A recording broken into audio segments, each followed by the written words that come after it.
Guys, ito ang pinakabagong Triumph Tiger 800. 800cc sport touring na ginawa para makipagkumpetensya, sabihin natin sa Tracer 900 ng Yamaha. Good choice ba na kinuha natin to? O Tiger 660 lang ba to na pinalaking makina?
Kapag sinabi nating sport touring, kadalasan ito yung mga klase ng motor na combination ng adventure bike dahil sa komportabling riding position, medyo ganon, at makina na mala roadster o minsan pang sport bike. May iba din na mala sport bike ang itsura pero hindi kasing sakit sa katawan katulad ng mga super sport.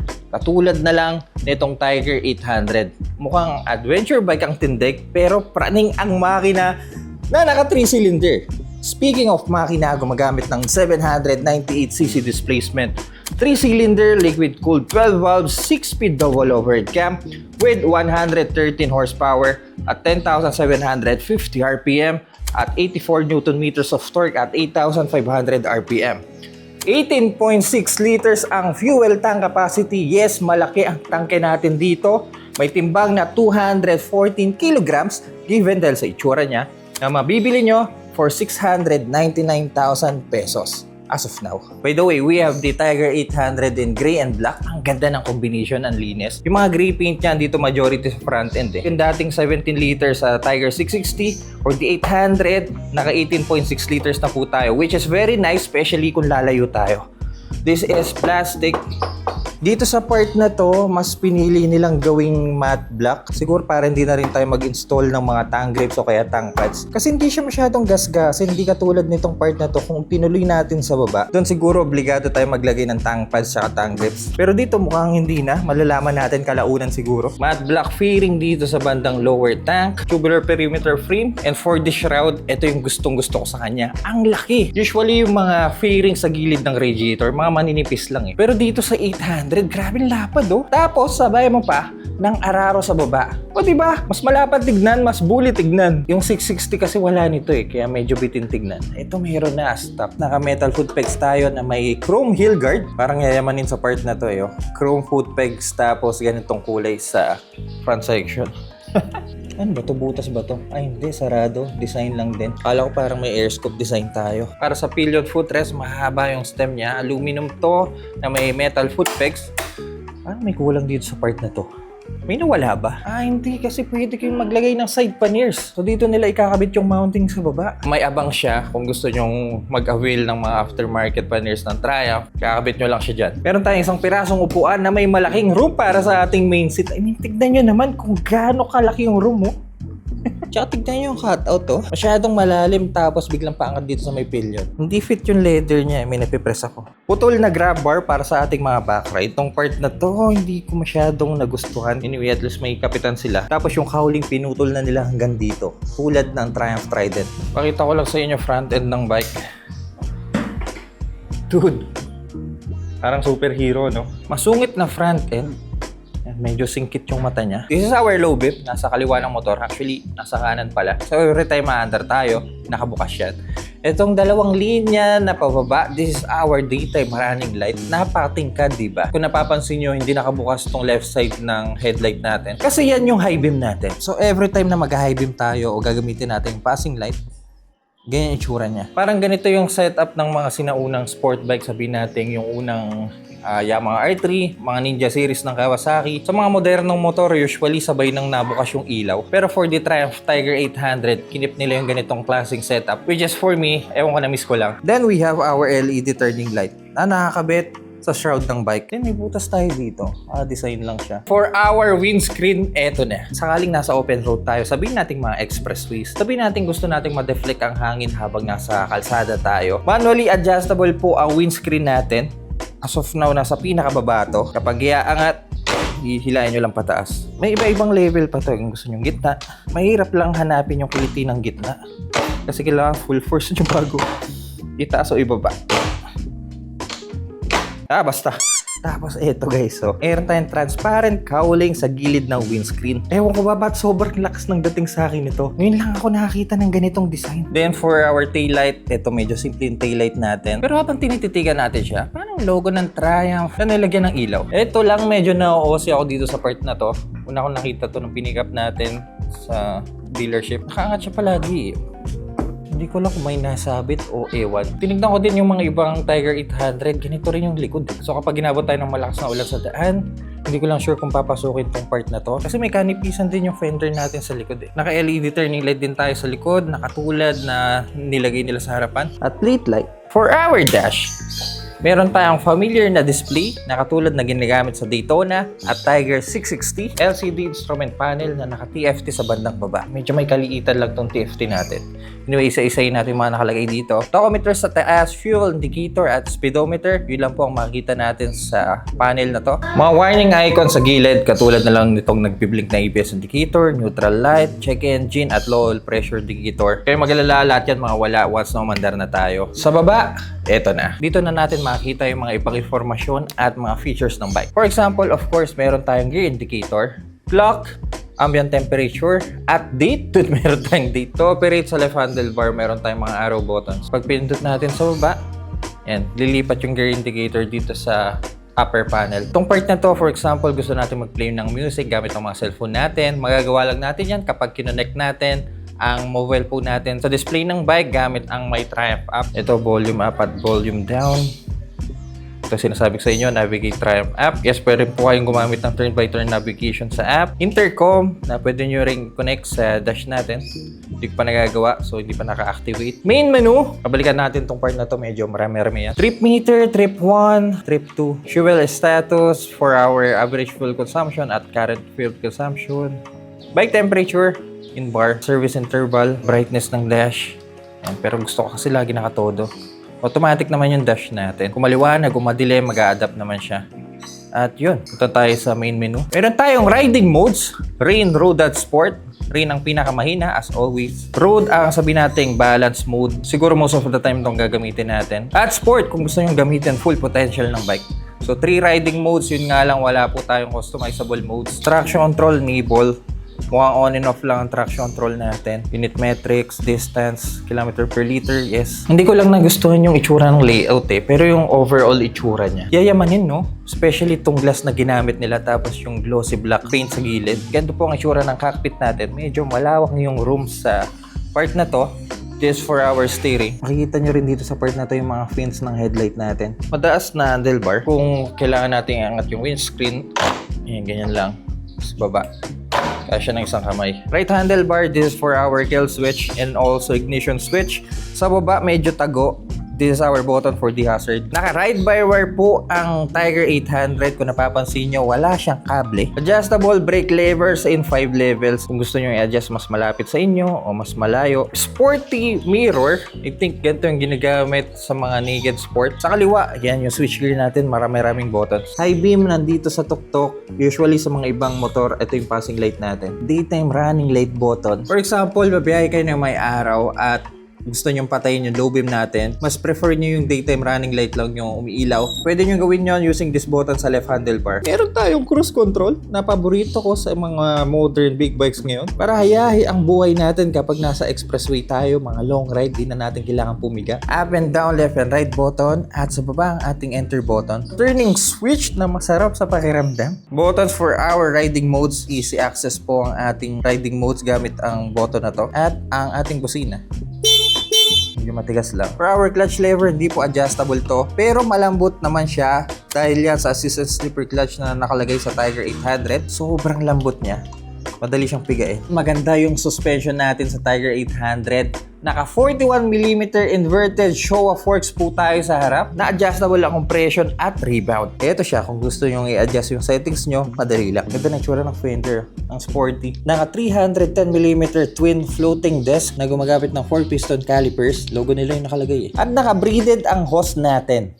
Dude, saan ka pa? Napaka-premium ng motor na to. 3-cylinder engine, pinagmamalaki ng Triumph. 1, 2, 3. Wala lang tayong radiator guard. Siguro, bili na lang tayo ng aftermarket. Showa monoshock suspension sa rear na adjustable ang rebound damping at remote hydraulic preload adjustment.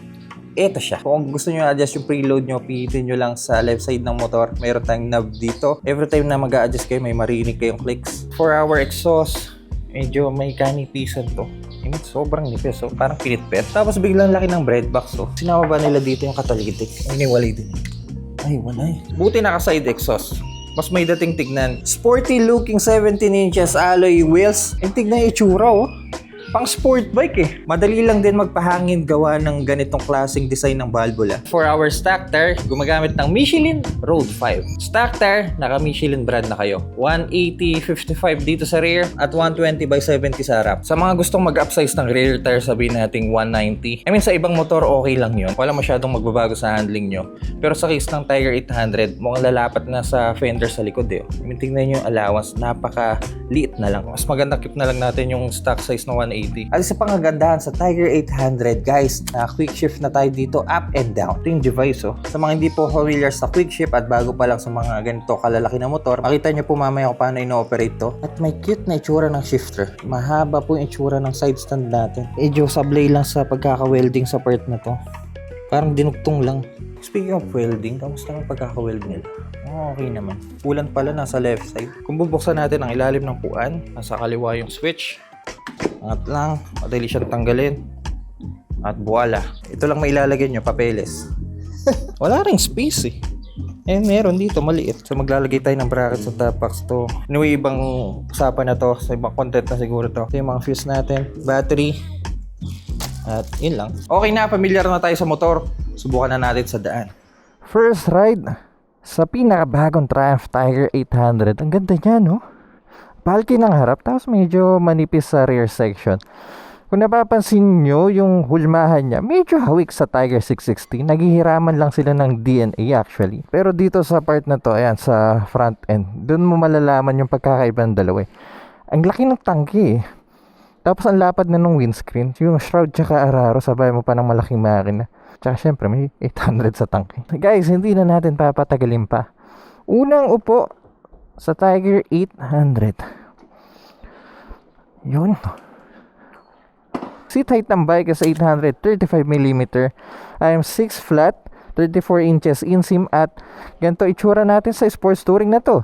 Kung nasubukan nyo na yung Tiger 660, same seat height lang naman to kasi halos naghiraman lang talaga sila. Walang maliit yung seat height niya. Pansin nyo yung cutout niya sa main seat, medyo malalim. Pero dude, mataas siya. Sabihin natin at least mga 5'6" ang height nyo. Papalag sa inyo to. Start natin. Liginaw ng dash, oh. Start natin. Tayo mag-start. Triumph. Mga pala. Kailangan pala naka-engage yung clutch. Yun. 3-cylinder engine. Naka-stock exhaust pa kasi. Kaya medyo mabait pa siya. Pero may dagundong na eh. Okay, riding modes. Basta yung daan kakatapos lang ng ulalagay natin sa rain. Meron pa ba? Quick shifter lagi naman naka-on. Excited ako sa quick shifter nito. Wow, okay na ako. Tara na, nang masubukan.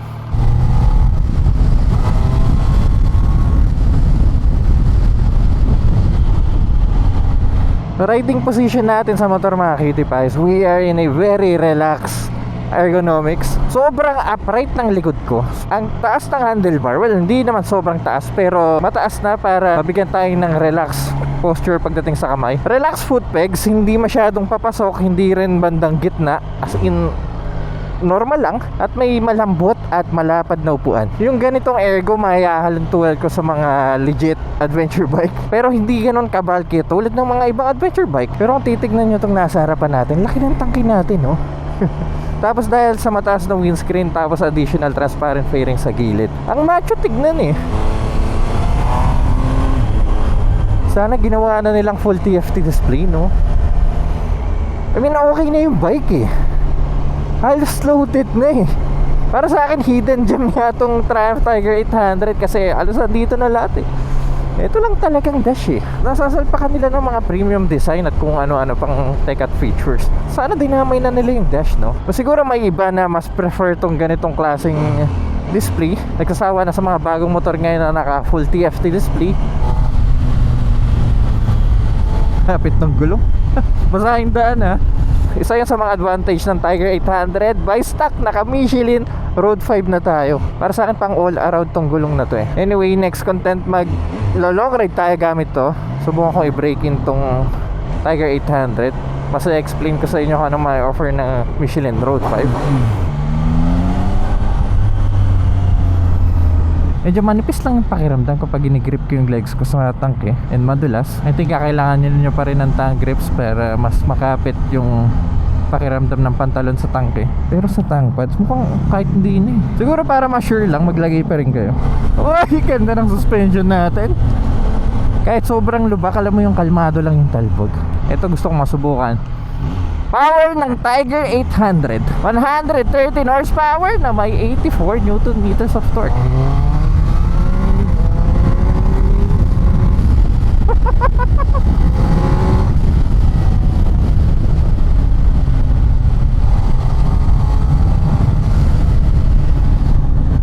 Grabe yun, sir! Iba talaga sipa kapag 3-cylinder yung motor mo.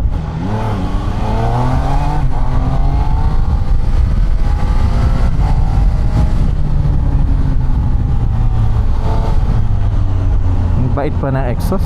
Medyo nabibitin ako sa daan na to. Punta tayo sa favorite place to be. Grabe, kulang na lang umangat yung motor ah. Guys, take note, nasa 3rd gear ako ah. Pero grabe yung sipa. 3-cylinder baby. Kung tuyo ng daan, lagay natin sa sport mode. Easy access lang, may button tayo sa riding modes. Then enter. Yan na. Halimaw mode, let's go.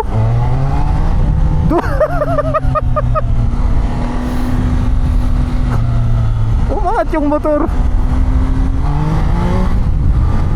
Eh, bakit ako nagka-clutch? Naka-quick shifter nga pala tayo. Guys, dito hindi nyo na kailangan pa pumika sa clutch para magpalit ng gear. Nasa 2nd gear tayo. Angat nyo lang shifter pataas.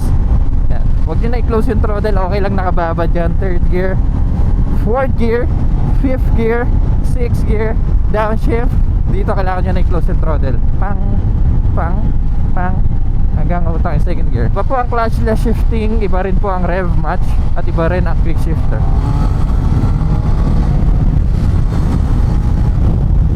Grabe to. Diyos ko, day. Sira ulo tong motor na to.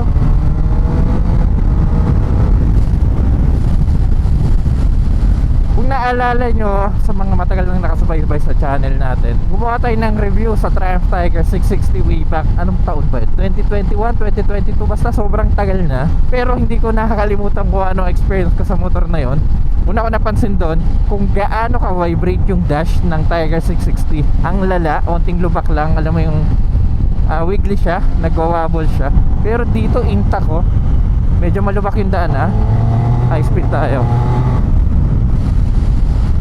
Walang halong vibration. Kung meron man, very less. Dahil to sa windscreen na nakalagay dito, ang laki kasi. Pero comparing to 660, ang lala nun, dito they somehow found a way para malesan yun. So yes, di na po maalog ang dash nyo sa Tiger 800. Overall vibration sa bike, wala po akong masyadong nararamdaman na vibration. Meaning ko mas mabibrate pa nga ang Honda CB650R na inline 4 eh, kumpara dito.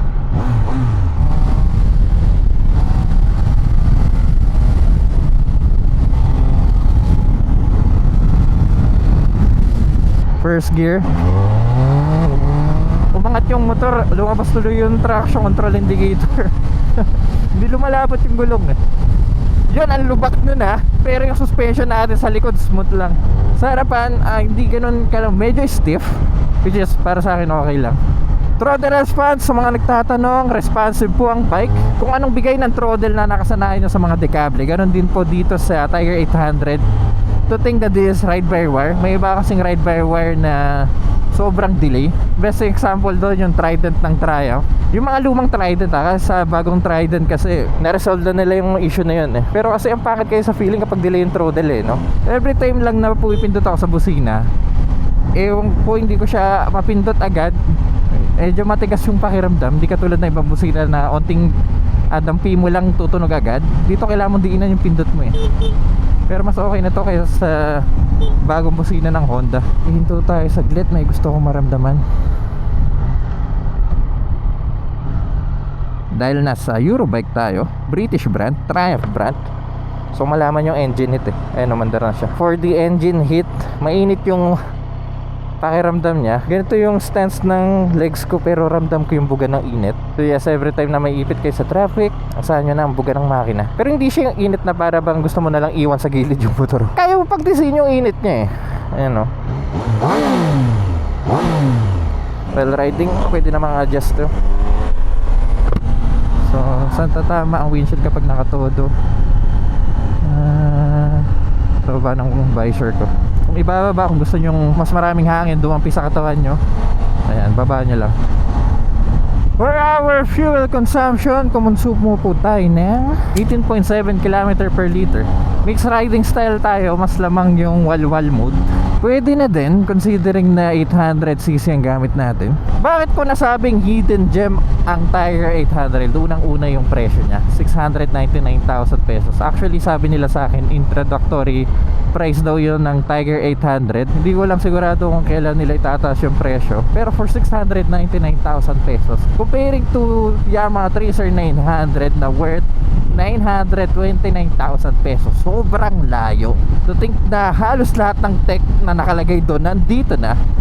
Pero lang sa TFT display, ang ganda ng TFT display nun. Dude, pwede ito, kompleto na eh. Cruise control, quick shifter, riding modes. Yan, naka green. O, diba? Automatic tayo na anda.